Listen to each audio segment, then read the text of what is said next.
Hey, Mariner fans, welcome back to another episode of Mojo. We've got a lot to cover this week regarding the Angels and the Athletics on the road. Zweifel, I'm gonna dish it off to you to start off. I understand you have things to say. I don't know. Do we really want to get into my Ty France hate this early? What? It's not hate. It's not hate. Ty France has been struggling his ass off, and it's unfortunate. We're not like too upset about it. It's just very unfortunate. Yeah, I think the injury, no pun intended, hurt him, and he just hasn't been himself. And it's unfortunate because we saw that last year a little bit when he got hit on the wrist. He came back and was struggling. I was worried about Julio. Julio came back and had I think he was hitless in 3 games, and then he had 3 out of 5 games where he had 3+ hits. So not worried about Julio. It seems like he's a young buck and he can just bounce back from that. But I'm wondering if Ty France is feeling that injury. I didn't watch the interview, but when I brought it up with my other buddies, they're like, yeah, he knows he's sucking. He had an interview and he says that he wants to do a lot better and he owes it to the team and yada, yada, yada. But it was more about because I was texting you guys and Chris and I actually on air, we were talking about, I think it was probably 2nd or 3rd episode this year. We're talking about what we expected from Ty France. And I think it was a question from the gallery and where we were ranking Ty France. I ranked him 7th and I put guys like, Freddie Freeman and Goldsmith and Vladdy Guerrero. That was a big one. And, I love Chris Sobba for this because he's the diehard Mariner fan. But when Ty France was kicking ass at the beginning of the year, he was making me eat my crow. He was like, I told you he's number 1. Where's Vladdy? Where's your boy Vladdy? Where's Goldsmith? And now it's just clear that I was right. So he ever since his injury this year, he's got 9 hits. And that's not good. That's not great. But before his injury, he was putting up phenomenal numbers. They've been slipping a little bit. Before the All-Star break going into it, he was putting up some of the best numbers. I mean, I wasn't wrong. You can't say I was wrong. There's no, I wouldn't say no power, but he's not a power hitter like Vladdy, who has 28 home runs, and Goldsmith, who's, approaching 40. And you'd way rather have those guys on your team. And I love Ty France. I think he's, the heartbeat of this team in some ways. In some ways, not all of them, but you could say JP and, Haniger to some extent, but he's right there. Right. So, but, after being, that collision at first base that, happened earlier on in the year, he hasn't been the same guy. Those 9 hits, I think they're all singles. So it's just and if there is something in there that's not a single, it's just, freaking solo shot or a double that everyone runs into a double or a solo shot. I want to see real impact, real slugging from a guy to throw him on a top 10 list, and I think he is in the top 10. I think we're grading him right now when he's on a dip, but he's got to figure it out, man. This last series we can get into that, but he did nothing, and if he does something, I think we win a couple of those games. He came up with a guy on third where it was 2 outs, and yeah, you got to get a hit, and in this game you can't expect guys to get hits. But it's like, dude, you're due, and we need you right here. They will tie the game. And that's not to say that some of the other boys have stepped up, right? Like Julio did really, really well for the majority of the series, or both series. In our bullpen outside of the third, I think it was game 3 of the Angels. The bullpen only gave up 1 earned run this entire past week. And that's, again, excluding the 3rd game against the Angels, which we still won. But the only other blemish there is Diego Castillo put us in a position that last game of the A series that there was just no goddamn chance. But still, 1 earned run. I think it was 2 walks that whole week too. So all the pieces were there, but you do need that X factor that is Ty France. Well, and it's good to see. I know Ty France didn't do all that much, but the offense in general, let's focus, I guess, here on the Angels series, right? First game, 6-2 Mariners. Second game, 8-2 Mariners. Third game, 11-7.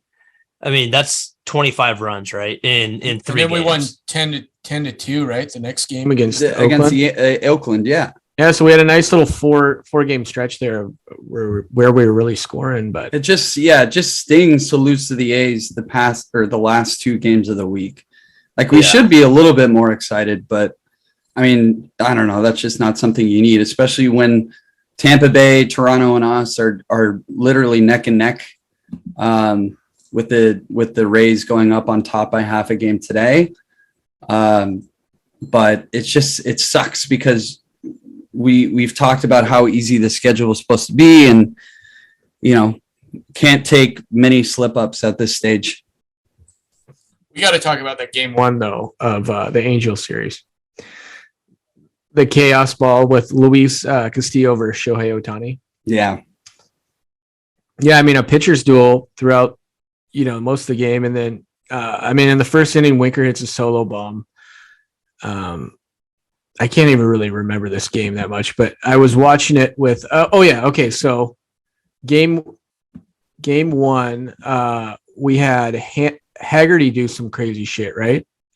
What happened in that game, dude? That's why it sucks when you recap a week. Yeah. And the best thing happens on the first day of the week. I remember the whole time I was like, we're going to talk about this game, but that's what always happens. No. So pretty much the first inning, as you said, Winker hit a solo home run, right?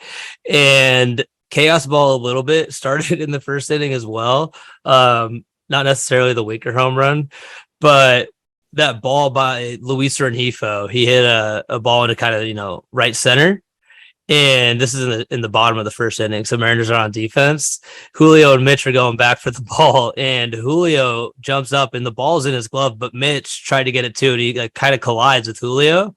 So the ball then goes over the fence for a homer, and that just wasn't that tight. But Mitch has got to, get to be able to communicate with Julio out there.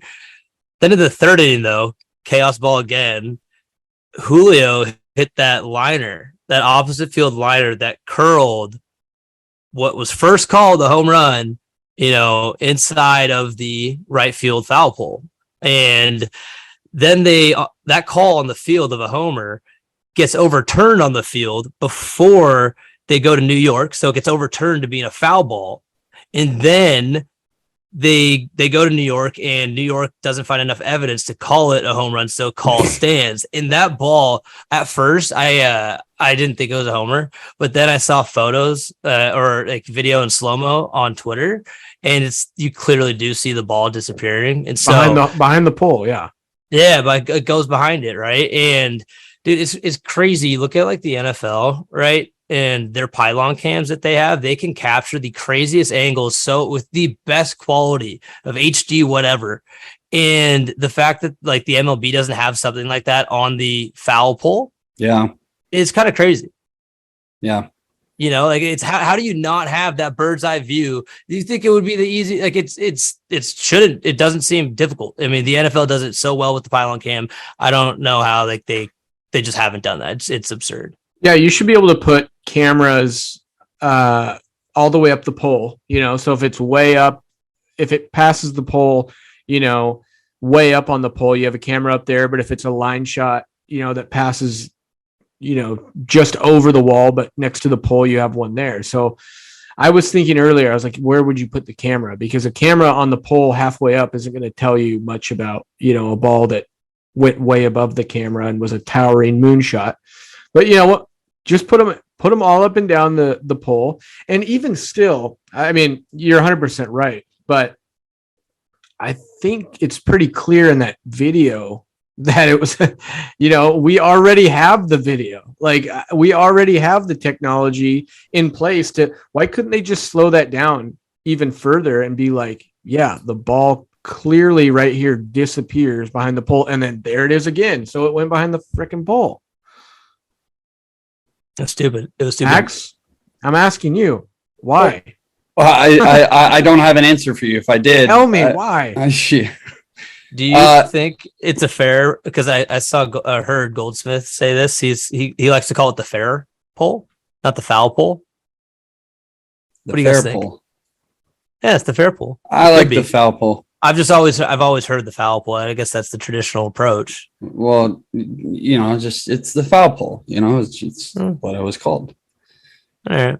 Anyway, the next crazy shit that happened with Sam Haggerty was, and I found this just to be savage Haggerty, and this was in the 9th, right?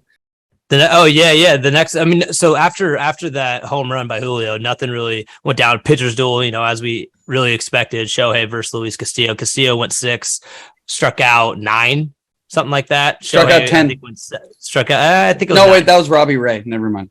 Nine times. 9 times. You know what movie that is, Max? Yes, I do. Ferris Bueller's Day Off. Knock it off. All right, just checking. Wouldn't be surprised if you didn't.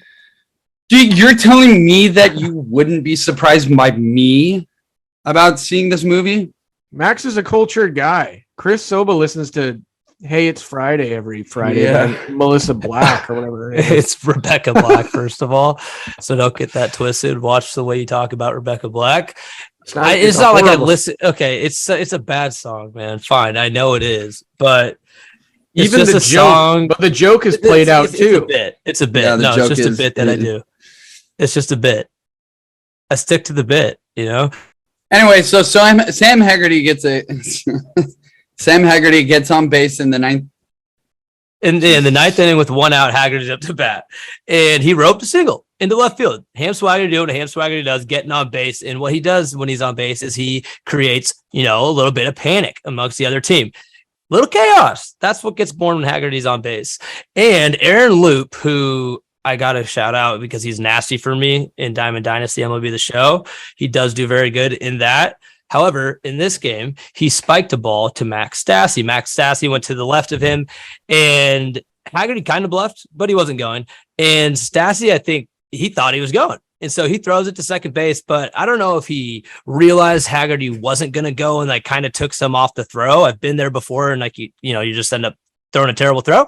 But maybe he just didn't see him and he just tried doing it. It was a shit throw. I don't know. But anyways, Haggerty then gets second easily. And then the next pitch with Stassi all up in his feelings, the very next pitch, Haggerty swipes third easily. They don't get him. And then after that, Santana walked. Santana was up to bat during that whole thing. And then Chaos Baltimore. You have Julio Rodriguez. He ropes a missile to second base. Luis Rengifo, who can't collect it, right? And so he goes in front of him, and then he has Dylan Moore easily out at home, and Dylan Moore goes back to third, and they get him in a pickle, but nobody covered home, so then he's safe, and everybody was safe. And then how do we score after that? Was it France? Yeah, there's another ball hit to third, and they tried to get the out at home, and Dylan Moore blew up the... Oh, Dylan Moore, yeah, his shoulder runs into the tag, and the ball pops out, and boom, he scores, and then... They could have got a double play on that, too. Yeah, they could have just turned it. Play. Yeah. And they didn't. And so I don't know what was going on. John Boy Media, they did the breakdown of it, which was awesome. You love that. But yeah, then JP Crawford caps it off, hits a liner to left field and scores Ty France. It was a great game. That was just so much fun to watch. Did you even watch this, Zweifel? Yeah, sorry, Max distracted me with his leaving, but no, yeah, it's just the chaos that happened in that 9th inning kind of set us up for that whole series, and then we kind of blew them out after that. But I mean, that was kind of like, they're different in the styles of the game, but there was that 13-run game against the Yankees where it was just a pitcher's duel, and 13 inning game. 13-inning game, yeah, sorry. It's like, what did we score? What did we score at 13 runs? It was a pitcher's duel, and it was, one of the best games. But this was also, top 5 game for me of the year. Like, just to watch that game was amazing. But I didn't watch any of the A's. Oh my gosh! And even more chaos in that game, which was incredible. The first game. Carlos Santana, he convinced home plate umpire Las Diaz that the count was a 3-1 instead of a 2-2. And this was all during when Haggerty got to second, and then Haggerty swiped third. This is this entire count. And it's a 2-2 count, but then Santana's like, no, it's 3-1. And then Las Diaz is like, oh yeah, you might be right. And he starts like holding up the count. He's like, it's 3-1, 3-1, letting everybody know it's 3-1. And then everybody's like, nobody says anything. Nobody on the Angel side says anything. And I'm like sitting there. I'm like, is it 3-1? All right, shit, it's 3-1. And then he walks. And it's like after the game, Las Diaz, he admitted that he had messed up. And he's like, yeah, I'll take the L on that one. But I thought that was pretty funny. So that was just chaos as a game can get. What do you think about Mr. Logan Gilbert lately? I guess he kind of had a little bit better of a game the other day, even though we didn't win. But I don't know, man. Like, I think Gilbert is kind of running out of steam. I do. Yeah, he's never pitched a 162 game season. I mean, last year he came up early, but it wasn't 162. So, I mean, this is new territory for him as well. And I mean, you know, he hasn't missed a spot in his rotation, has he? No, he hasn't missed one. You know, this is where flexing could be useful. It's like, look, Marco might need to be skipped a couple of times and just say, hey, Flexen matches up better. Flexen could go in for Gilbert, whether Gilbert pitches 3 innings and then Flexen comes in and, you know, they piggyback it like that. But I think you want these guys fresh and healthy going into the postseason. Now we definitely have to get to the postseason. And you know, you still feel better with Gilbert out there than Flexen. So, you know, I don't want him, you know, I don't want it to be like, you know, Gilbert doesn't get any play going towards the, you know, September and into September, but you know, Flexen can be usable here and useful for us.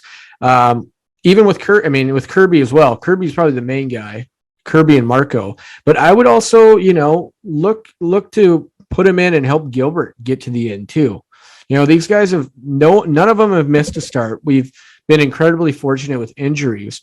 But the other side of that is they've all pitched a lot of innings. I mean, they're running out of gas a little bit. And it's not like, you know, just they run out of gas and they're done. I mean, if you give them a little time off, their arm starts feeling better and, you know, they're juiced up again. But you can't just, you know, I don't want to burn these guys out. Are you suggesting that, like, maybe moving forward we have Logan at an inning cap, like 5 innings? For a couple games, yeah. And I think it's a good time to do it right now because he hasn't won a game since July 5th. He doesn't look like the same guy. He's still, you know, a pitcher that, you know, he'll have those flashes and he'll be good for 3 innings or for 2 innings, but then he gets in a sticky situation and you look up and it's the 5th inning, he's given up, you know, 4 runs. And it's like, all right, it wasn't a horrible start, but you know, it's definitely wasn't good. If you did this all the time, you wouldn't be a starting pitcher in the league. So he's just had a lot of down appearances lately. And, you know, I can't completely blame him. I mean, we were riding him super hard, but I think, you know, this is where you use a guy like Flexen. Get Flexen in there. Have Flexen take over in the 4th inning and carry the game out. You know, I think it'd be better to use Flexen as like a piggyback guy. And yes, he's a part of the bullpen, but he's still used as a starter. It's pretty much a 6-man rotation.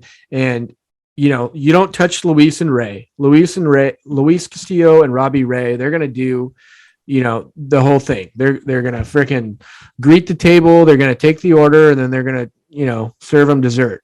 That's the whole shebang. They're going to cook the meal. Nice, man. Nice. But, yeah, Marco, what kind of dessert? What kind of dessert are they serving? Marco's pretty much just a hostess at this point, you know? A hostess like the candy. Yeah, he greets the he greets the guests. He gets them to the table, and then he bows out and freaking spills water on them as they sit down. I don't know how we got to this, but well, I do know how. I remember how, but I don't know why my brain went there. Yeah, not bad. Max, what are you eating? I'm eating Ben and Jerry's cookie dough. You got that delivered? Yeah, dude. Wow, that's next level. It is next level, dude. I hate Mondays, man. That's why we're dropping this on a Tuesday. The only thing great about Mondays is this podcast, but gotta admit, Mondays, man. I don't know, man. I really do try to stick to that TGIM kind of life Brand? motto. Thank God it's Monday. Yeah, I know what it is. If you want, all right, you got for every day of the week, I like to have a song if you can. So Friday, as we talked about earlier, Rebecca Black. But Monday, you guys, just another manic Monday. Oh, I wish it was Sunday. Why? 'Cause that's my fun day. Oh. So you can always play that one on Mondays to make yourself feel a little bit better. I don't know. Yeah, that's great. Just some food for thought. Thank you. My buddy gets Costco delivered. It's a freaking life hack. Wow. How do they make? That doesn't make much sense. I guess you can do it. Yeah. They make money. Costco makes money purely off of memberships, right? They don't make any profit off of. They can enter the store if they say that they're buying for a member, and then they buy all this stuff, $400 worth of groceries and stuff, and has it delivered to them. I'm sure that somebody in Costco packs it for them. The person shows up and is like, I am here for this order. And then they just give it to them.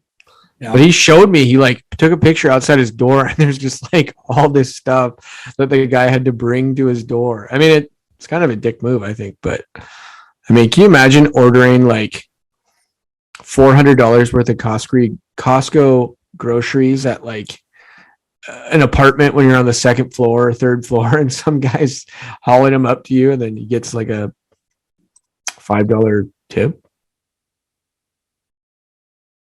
Is that trash? I don't know. Yeah, I'm sorry, I zoned out there. That was a really boring story. Yeah, well, fuck me. Anyway, what else do we got here?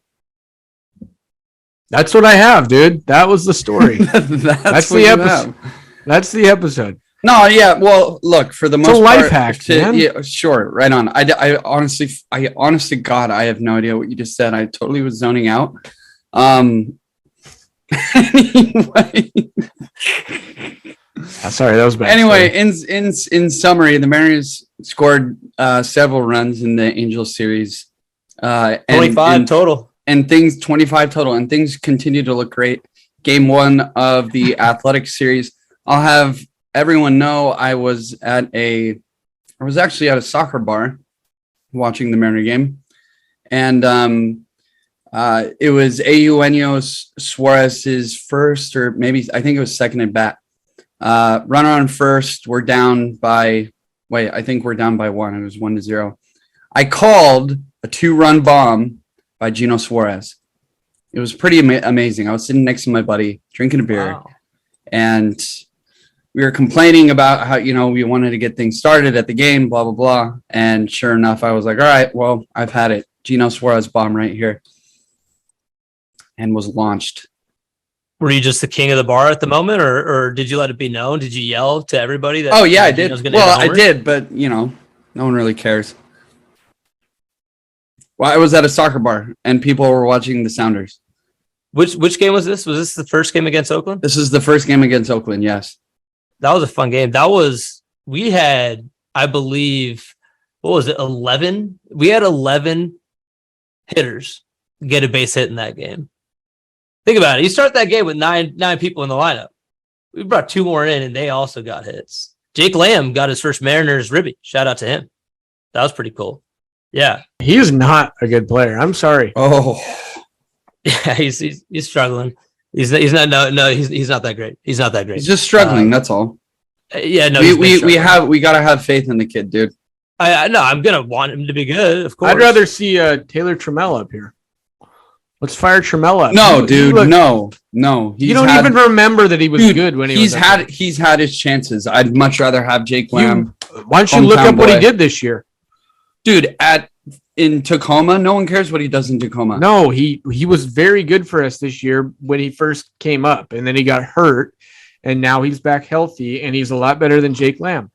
And you're biased because you know the guy, and you're a UW guy, and he went to UW. But I'm sorry, Jake Lamb he's not a good baseball player. Dog. Jake Lamb's kind of got to go. If we got somebody else like Taylor Trammell who's ready to be brought back up. Oh, thank you. Thank you, Chris. How are we gonna get Jake on the pod then? If we say something like that, I'll just sit it out. We'll ask him what it was like. Zweifel just said, hey, how was your time? The 2 weeks, the 4 weeks, 2 months, whatever it was. Hey, Adam Frazier's mom, way back when. Remember when he was struggling big time? Did we already talk about this? Kind of, but we didn't really talk about his mom and Scott Service when they were talking in the elevator. And she's like, I thought that's what we talked about. We talked about him being better. Maybe, no, we didn't talk about this yet, though. Maybe we've talked about it before, but we're bringing it back up because she called it. She said, don't worry about my son, Adam Frazier. He's going to be fine.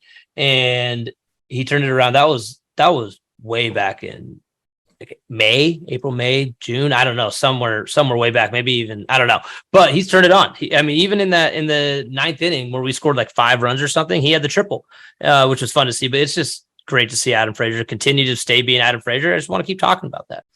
And I kind of think Winkers, he's doing the same thing a little bit. I mean, he's not on as hot of a streak as Adam Frazier is, but he's still just, he does a lot of damage when he's in the lineup, whether it's walks. I don't know if you'd call walks damage, but like he makes an impact. I mean, he could walk. Well, when you got Mitch Haniger right behind him, those walks, I think, make a pretty big impact. No, it makes sense. That totally makes sense of why he's at 3. He has a little bit of pop, and I think we're still, hopeful that he can, find a little something with the bat going forward. But I mean, his eye, I mean, he's leading the AL in walks. I think he's right there in all of baseball. I mean, yeah, you get him above, some of these guys like Suarez and, Haniger, who's had a burp. You put him right in front of him and a 2-run bomb, with the way this team plays, good starting pitching and a good bullpen, that's all it takes. But I think Winker's starting to turn it around as well. JP is also on detention for me.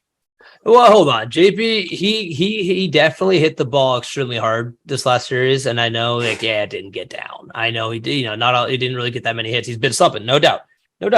But he's at least shown a few signs of improvement, which I think is first. I love seeing it. He laid, I think, a couple bunts down for a couple hits, which I do love seeing a little bit of small ball. That can't be the full game, obviously, but he's been hitting the ball hard. He did get that ribby for the last one in the first game against the Angels. Yeah. But I like what I'm seeing a little. He's hitting the ball harder. He's squaring it up. He did that this last couple games against Oakland, and unfortunately didn't lead to anything. But you can put him in detention, but not as strongly. I don't know.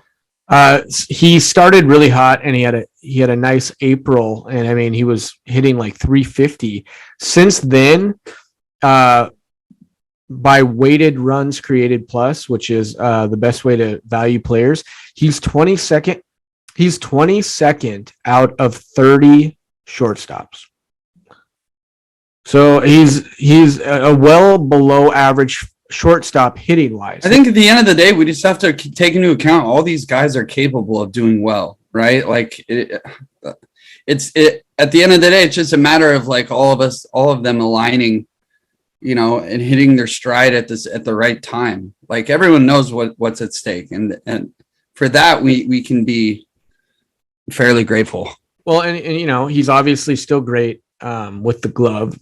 And you definitely can't, take that out of the evaluation. But I mean, hitting wise, since that amazingly hot start, I mean, he's been a well below average shortstop. And, it's tough when that guy is, kind of the guy that you're building around. I mean, there's people on Twitter who are saying that Jerry's next big move needs to be admitting that JP is probably a second baseman in the future. Move him over to take Frazier's spot because Frazier's a free agent.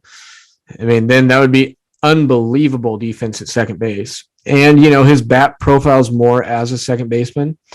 And then, there's some big shortstops out on the market. You got guys like Bogarts and, who knows? I mean, it's almost like last year when we were looking at all these shortstops and none of them happened. It almost is like, dude, why do we even talk about it? It's not going to happen. All these guys that we talk about. And it's just like, so it's just in a point of the season. And where we don't need to talk about that yet, right? That is an exciting point. I do love that. And I do love that idea of sending JP Crawford to second base. I do love because that it's about JP. Yeah. Yeah, no, it is. But another thing I was curious about, when do you guys think the MLB will do a rookie of the year? One for the offense, and I guess kind of defense too, but the normal one that they have now. But add one in for rookie of the year in terms of just pitching. So you have a pitcher's rookie of the year award. I think that's something that they gotta put in. Our guy George Kirby would be looking mighty fine in that. I don't see anything wrong with that. I don't know if they will. I mean, it's not like when will they? They may never. This is assuming the pitchers aren't already considered for rookie of the year. If they were a rookie, they are considered. Yeah. Well, rookie of the year can go to a pitcher or a hitter. Yeah. Right. I wonder when's the last time did Shohei Ohtani, he got rookie of the year, didn't he? Yeah, but yeah. I mean, you also look at rookie pitchers. It's not too often that I could be wrong, but I feel like it's not too often to have a rookie pitcher pitch like through an entire season, right?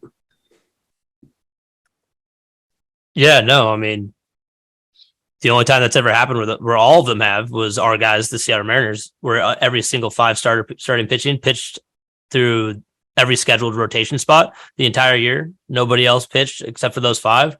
2003. Yeah, Seattle Mariners. I believe. Yeah, it's just it doesn't happen too often. It never happens. It's rare. It's rare. But all right, great first part of the week. So much fun, and almost great first part of the second week where we scored 10.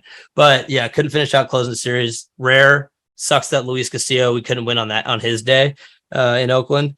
That wasn't great. He didn't look like he had it at all, really. But leaving a lot of stuff over the middle of the plate. But he'll be fine. I don't know. Do you think? Because when we play, we've talked about this before, right? The Mariners play a team like the Yankees, and they show up. The mentality's strong. They definitely are the underdog. Looked at it from an outsider's perspective. But then when you go into a game against Oakland, and do you think it's towards the end of a road trip? Do you think that there is a little bit of taking the foot off the gas? And and like I don't like, they got to find a way to keep that mentality strong going into that last part and finish strong. I think it's human nature. I think that there's always times in the year where it gets a little long, and if you don't really focus hard, the other team, it doesn't matter who they are, they can come up and bite you. I mean, you're throwing, if you don't make good pitches, it doesn't really matter, that the other team isn't a great team. These guys can hit fastballs over the middle. And, if you're missing your spots, I mean, maybe the Yankees put it over the wall, maybe the Athletics hit a single with it. But I mean, it's pretty much like, you got to hyper focus and, really execute pitches and work a game plan, and then, look up at the end of 9 innings and hopefully you win. But I mean, when you play these teams, I think, like the Athletics and the Angels earlier on this year had our number. I think a lot of the times it's just, you're not taking them as seriously as you are as with, the Yankees on the road, where like, oh my God, this is a big series. We've had it circled for 2 weeks. But I think for the most part, we play these teams pretty well. I mean, we have a good record this year against bad teams. And, I also think it's just part of baseball. It's like, dude, you're not going to beat every single team in a series that you should. I mean, there's always going to be teams that, have a good week against you. They put something together. So. Well, hopefully we can be strong against Washington. Kick their ass again. I know we swept them the first time. That was right in the middle of the 14-game winning streak. But this is exciting because, I know we have one of the easiest strengths of schedules left, right? But to make sure, I guess, kind of to touch on what we were saying a second ago, when you play those weaker teams, hopefully your mentality can stay strong, stuff like that. But when we do play those good teams, like the Yankees, in this case coming up, like Cleveland ain't going to be easy. They got a squad. And I don't want to take that for granted. I don't want us to think at all we should be going in there and sweeping them. It's 4-game series, but I'm excited. It's kind of like a test, right? It's kind of like a test to see, all right, can we make sure we stay on top of our game, in the games that matter most, right? And so Thursday and Friday, I know both of those, I believe, are going to be nationally televised. I believe both. I know Friday, I think, is on Apple TV. I think we have another YouTube game. We had a YouTube game this last week, didn't we? Cal Raleigh got it. Cal Raleigh got YouTube player of the game. He hit those 2 home runs in that one game. We have talked enough about Cal Raleigh kicking ass too, man. That's who else got our YouTube player of the game? Dylan Moore. He got one way back when. And then there was a third player of the Mariners that got YouTube player of the game. You guys remember that at all? I can't remember. No. I think Jose Marmoleos. You remember Jose Marmoleos? Yeah, barely. I think it was those 3: Dylan Moore, Jose Marmoleos, and now Cal Raleigh. So my buddy who works for the Mariners, he was putting together some package, and he couldn't figure out. They were updating the packaging or whatever, and he goes, "Who is this?" And he posted the group chat, like, Jose Marmoleos, just like with a bat on his shoulder, but you can't see anything about him. And I immediately knew who it was, but I was like, yeah, he probably shouldn't be on any packaging because he's not a Mariner anymore. He plays in like Tokyo. And he's like, yeah, we got to get rid of that. We've had that on there. I think it's for like sending tickets out. Like he's like a part of the boxing or something. I'm like, yeah, he probably shouldn't be because he's not on the team. Well, Jose Marmoleos, he did. I just looked it up. In fact, get the YouTube player of the game. He had a grand slam in the first inning against the Padres. So that's kind of tight. Oh, good for him. Good for you, Marmo. Yeah, nice shout out to Jose Marmoleos. But I forget where I was going with what I was saying earlier after Jose Marmoleos popped into my head. Well, just Washington Nationals, we should take it to them, even though they're going to be, they're statistically the worst team in the league. What about Nelly Cruz coming back to you? Nelly Cruz is going to be a lot of fun. Like, he's great. Is. I always have. Damn, dude, it's almost September. Isn't that crazy? We're almost 1 month away from pretty much the last month, or we're almost a week away from the last month of the season. Yeah. This is go time, man. This is put your pedal to the metal and let it rip. We gotta have the offense do their thing, pitching, get back to kind of normal. The bullpen, I know, wasn't terrible, but they weren't great. But I'm excited. More Mariners baseball is back. We got 1, 2, 3, 4, 5, 6 games in a row without the off day. So let's get this shit cracking. It's Monday Mojo on a Tuesday. Go Mariners.